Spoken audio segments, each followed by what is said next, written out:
Kwa hiyo nazidi kukusisitizia, maneno yanaumba chochote unachokitaka kwa wakati wa sasa tu. Maneno hayaumbi kwa wakati ujao. Chukua hii password nakupa. Hii ni sheria na kanuni za ulimwengu. Mimi ni muumini namba 1 duniani wa sheria na kanuni za ulimwengu. Kazi yako ndogo tu, wewe subscribe to hii channel, like, share, ili watu wengi wapate maarifa kama dunia tuweze kukomboka na hii changamoto ambayo tunaipitia. Nitoa mfano huo. Mfano mwingine, wakati wa sasa una changamoto, tuseme mume wako hana kazi, maisha yenu ni magumu. Usije ukasema hivi na kuzuia. Usije ukasema hivi kwamba namuombea mume wangu apate kazi. Sheria ya ulimwengu haitambui hizo lugha. Sheria ya ulimwengu inatambua lugha ifuatayo, kwamba mume wangu ana kazi nzuri, kazi hii ya mume wangu inampa furaha au inatupa furaha sisi familia yake, imefanya tunaishi maisha ya furaha. Ulimwengu unapokea hayo maarifa kwa sababu Mungu hawai wala achelewa, ndipo wakati wa sasa. Kwa ukitumia wakati wa sasa, kwa mimi muumini wa sheria za ulimwengu, maana tayari unaupa taarifa ulimwengu kwamba hiki ndicho unachokihitaji. Unahitaji nini? Unahitaji mume wako awe ana kazi. Na kazi ya ulimwengu ni kutengeneza mazingira, lazima mume wako apate kazi, maana tayari wewe umefanikishwa kufungua password ya namna gani unaweza kuongea na ulimwengu. Kwa hiyo lazima uwe na uelewa mkubwa wa kuweza kuongea na ulimwengu, wewe mwanamke, kwa sababu wewe ni umepewa mamlaka, umepewa uwezo mkubwa sana wa uumbaji mdogo au mkubwa kuweza kufanyika ndani ya tumbo lako. Nilikuwa nazungumzia kipindi upo kwenye hedhi. Kwa upo kwenye hedhi pale unazungumza hii, unairudia hata wewe na mambo kwanza unaanza na mambo matatu, unarudia ambayo yanakutatiza, mambo matatu unarudia, labda changamoto kubwa ya msingi ndio hiyo ya kazi, mume, maisha magumu, maskini. Iumbe kipindi upo kwenye period, iumbe kipindi upo kwenye hedhi. Tumia maneno ya kiumbaji. Ndani yako kuna uumbaji mwanamke, wewe ndio mwenye nguvu ya uumbaji. Hiyo nguvu mwanaume hana. Mwanaume hutumia kichwa, mwanamke ana nguvu kwa tumbo la uzazi. Tumia hiyo nguvu vizuri kabisa. Sasa ukimaliza period, sasa imeisha vizuri kabisa, ulikuwa unatamka hayo maneno. Baada ya kumaliza hiyo period, chukua maji. Maji haya nakupa siri sasa kubwa ya msingi. Haya maji yawe maji ya asili. Maji ya asili maana ni maji ya mvua, ya kisima, mito, bahari na maji ya asili. Yale maji ya asili chukua vile vifaa ambavyo ulikuwa unajihifadhia hedhi kipindi natoka ile damu. Chukua vile vifaa vyako, kama ni pedi, kama ni kitambaa, sijui mwenyewe unatumia nini. Chukua hivyo vitu. Ukishachukua hivyo vitu na maji yako umeka pembeni pale, nenda kaviweke vile vitu paka vilainike kabisa, vikiwa vina damu. Ile damu sio uchafu. Ile damu ni damu ya uumbaji. Ile damu ni damu kubwa sana. Tawanisha vile vitu, vikishalainika vizuri, nyambue, yani viwe kama laini kabisa, yani visibaki katika karatasi. Viwe laini kabisa. Umeelewa vizuri? Tupo pamoja. Ukishavichambua hivyo vitu vizuri kabisa, ushatamka unachokihitaji sasa kwa sheria za ulimwengu. Chambua vitu vyako vizuri, vichambue viwe laini, visio kwenye soil, visio kwenye maji na damu maji vichaka na ile pedi yako umechanganya kwenye maji vizuri kabisa. Baada ya hapo sasa, hatua kubwa ya msingi na inayofuata, pedi haitupu chooni. Ndugu yangu, pedi ukitupa chooni unakwenda kujiunganisha na energy mbaya ya choo. Pedi haitupu jalalani. Jalalani energy ya uchafu. Pedi damu ni energy ya usafi. Kwa ukitupa pedi chooni au jalalani, maana yake unajinasibu na ule uchafu. Ndio maana unaona maisha yako hayaeleweki. Maisha yako ni magumu, una changamoto za uzazi, una changamoto za ndoa, kila aina. Sababu tu wewe ulijinasibisha damu yako safi ya uzazi uliipeleka chooni. Sasa mimi nakwambia damu hiyo uipeleke wapi? Baada ya kuwa umeshachambua vizuri kwenye maji mengi tu ya msingi kabisa, maji ya asili, maji ya kisima, maji ya mto, yapo kwenye chombo kisafi kabisa. Chukua yale maji. Tafuta mti hai. Naeleweka? Tafuta mti hai. Ule mti hai ukishaupata vizuri kabisa, nenda kamwaga yale maji chini ya ule mti. Mti hai ni ule mti uliostawi vizuri kabisa. Kipindi unamwaga yale maji, unazungumza tu. kwamba ninamwaga, usiseme maji, energy yangu mimi, energy ya uumbaji. Damu ile ni uumbaji, mwanamke ni uumbaji, ninaweka uumbaji hapa. Kile ambacho nimekizungumza kinakwenda kustawi kama mti huu jinsi ulivyostawi. Umeelewa eh? Vizuri kabisa. Nasema hivi, ukishaloanisha pedi yako kwenye maji, pedi kitambaa chochote kile, ikawa laini kabisa. Kama ni kitambaa kichane chane kabisa, kiwe kidogo kidogo, yani hata mtu akipita asione kama kuna kitu kimemwagwa pale. Kiwe laini kabisa, hata mtu asione. Umeelewa? Ukishatoka hapo, nenda kwenye mti unaostawi. Ndio nature hiyo, ndio asili hiyo, ndio uumbaji huo, ndio namna gani unaweza ukafanya mambo yako yakaenda. Ukifika pale, zungumza vizuri kabisa. Tumia wakati wa sasa, uwe ni mtaalamu wa kujua lugha, namna gani utazungumza lugha. Kuna siku nitafundisha namna ya kuongea lugha ya dunia, lugha ya ardhi, lugha ya mimea, lugha ya wadudu, lugha ya udongo, lugha ya moto, lugha ya maji, lugha ya milima. Maki hizi ni lugha za ndani ambazo zimebebwa na mwanamke. Mwanamke ni kiumbe kikubwa sana. Sema tukaacha asili yake, kamfuata mwanaume naye sasa anatumia kichwa ndio mambo yaende. Umeelewa? Sasa nisitoe kwenye mada, maana na mambo mengi sana kukuambia kuhusu sheria za asili. Sasa ukishafika kwenye ule mti, kipindi unamwaga yale maji ambayo ndani yake yale maji yana damu ya uumbaji.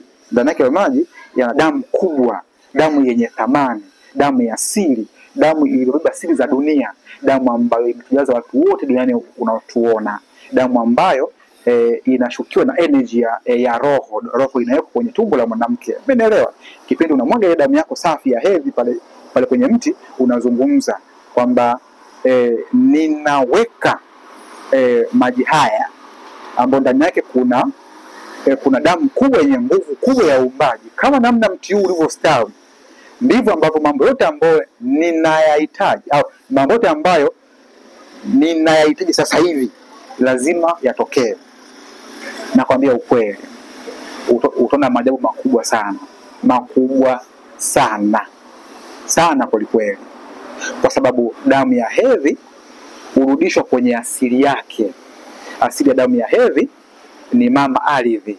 Asili ya damu ya hedhi ni mwezi. Asili ya damu ya hedhi ni maji wote tunaona duniani. Asili ya damu ya hedhi ni Mungu mwenyewe, uumbaji.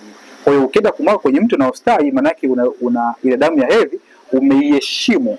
Kwa hiyo tayari unajiconnect na nature moja kwa moja, udongo, kupitia mti hai. Na sio uende kujiconnect na choo umetupa chooni, na sio uende ukajiconnect na dampo, na sio na dustbin, bali wewe kwa sababu una maarifa umeenda kujiconnect moja kwa moja na ulimwengu wenyewe, uumbaji, sehemu sahihi, sehemu hai, mti hai. Na ukipata bahati nzuri huo mti ukawa ni wa matunda, ukawa unazaa matunda, ulimwaga pale damu yako ya hedhi kwa kuheshimu vizuri kabisa kwenye mti wenye matunda, kwa kuzungumza kwa wakati wa sasa, na kwambia unakwenda kufungua vitu vikubwa sana, na unafungua vitu vikubwa sana vya msingi sana, na utashangaa kwa nini elimu hii toka siku nyingi ulikuwa hujaipata. Naeleweka vizuri kabisa, kwa sababu naongea taratibu ili mweze kunielewa.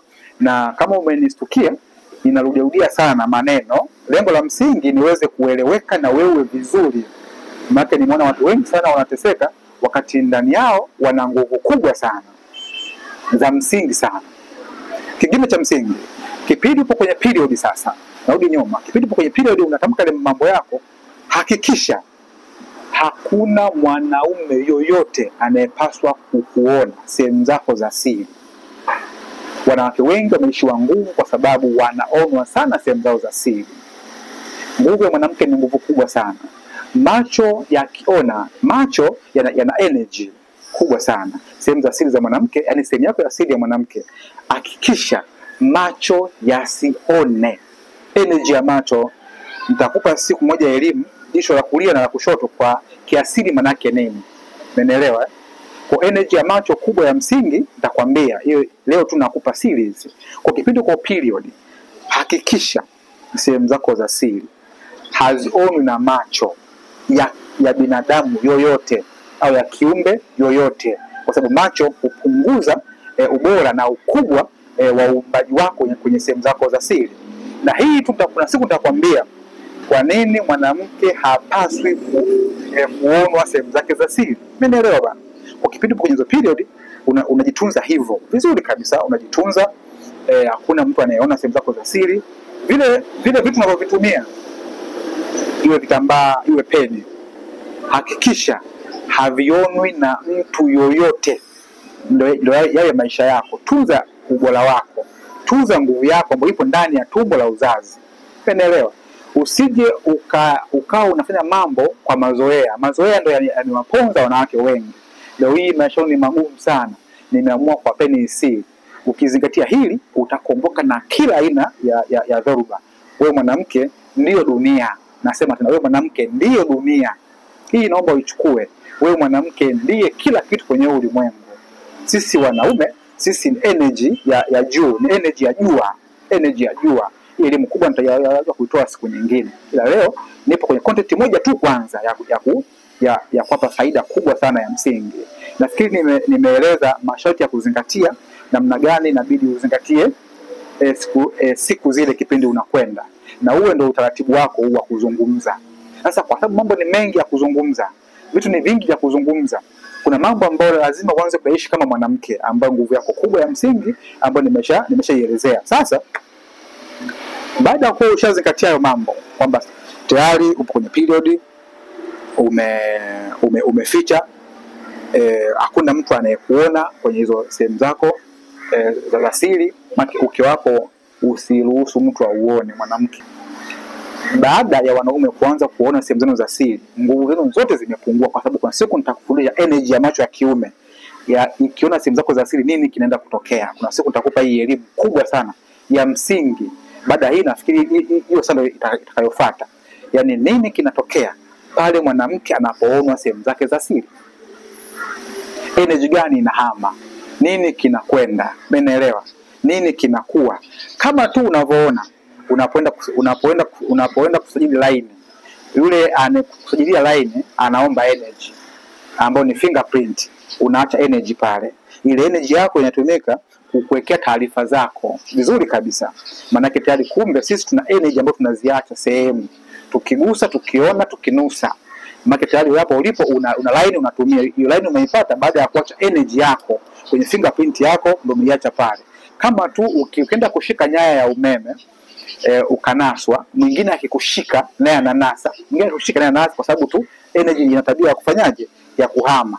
Kama tu unavyoona ukiwa unaangalia pornography, picha za ngono, kipindi unaangalia zile picha za ngono, maana zinakupa wewe energy, zinakupa umeme, na wewe pia unaanza kuhisi kufanya lile tendo. Ndivyo hivyo mwanaume akiangalia sehemu zako za siri, kuna energy anasukuma, kuna energy anapeleka, kuna energy anaacha. Sasa energy hiyo inakuwa ni mbaya, maana mwisho wa siku imewafanya wanawake mwe ni viumbe vinaoteseka sana na usingle mothers, mahusiano. Ukiangalia kwenye vyombo vya habari, taarifa ni nyingi sana, wanawake wanapigwa, wanawake wanaonewa na kila kitu. Sababu tu imefikia hatua hawajui thamani yao, hawajui uwezo wao, wamefungwa na mifumo ya kidunia. Mimi nakupa ukweli na uwazi, tumia tumbo lako la uzazi, tumia damu yako ya hedhi kupata chochote unachokihitaji kwenye hii dunia. Sasa kwa sababu mada ni ndefu, mada ni kubwa, nitaendelea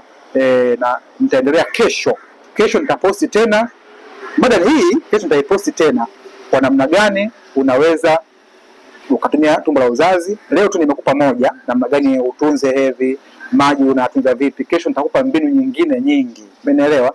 Kwa kumbe unaweza ukasaidia pia mume wako, unaweza ukasaidia familia yako, unaweza ukaokoa kila aina ya kitu. Baada hapo utakuwa na mafundisho mengi sana ya kuweza kumkomboa binadamu. Manake mama zetu ambao waliotuzaa, mama zetu ambao wako nyumbani, mama mzazi ana uwezo wa kufanya, anaweza akabadilisha maisha ya familia na dunia yote, kwa sababu nguvu ya mama ni nguvu ya ulimwengu, nguvu ya mama ni nguvu ya dunia. Mwanamke yote anayemiliki tumbo la uzazi anaenda period alafu anateseka, manake hajitakie mwenyewe, kwa sababu tu hajui sheria na kanuni za ulimwengu. Kashindwa kutumia energy ambayo Mungu kampa, au energy kubwa imempa, au nishati imempa.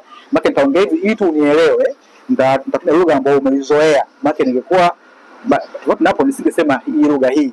Kwa ile energy ile nguvu ile ambayo uliwekewa ndani yako na Mungu na energy kubwa, nishati kubwa kwenye uumbaji, ndio energy hiyo inapaswa uitumie nje kupata chochote unachokihitaji kwa kutumia sharti namba moja au kanuni namba moja au sheria namba moja, kutumia lugha ya ndani ya wakati wa sasa, kuzingatia namna gani unahifadhi, unakwenda kuweka pedi yako. Leo nimekupa sehemu yenye mti, kesho na siku zinazofuata nitakupa sehemu zingine mbalimbali. Kwa leo niishie hapa.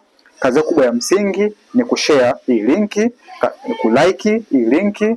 Pia tupo YouTube, tunaitwa Magala ZD TV, tuko Insta tunaitwa Nondo za Magala, tuko mitandao yote mpaka TikTok tunaitwa Nondo za Magala. Tukutane kesho muda kama huu, nitaposti tena, nitaendelea somo langu. Lengo langu kubwa la msingi kukupa maarifa ambayo siku nyingi ulikuwa umefichwa. Asanteni sana.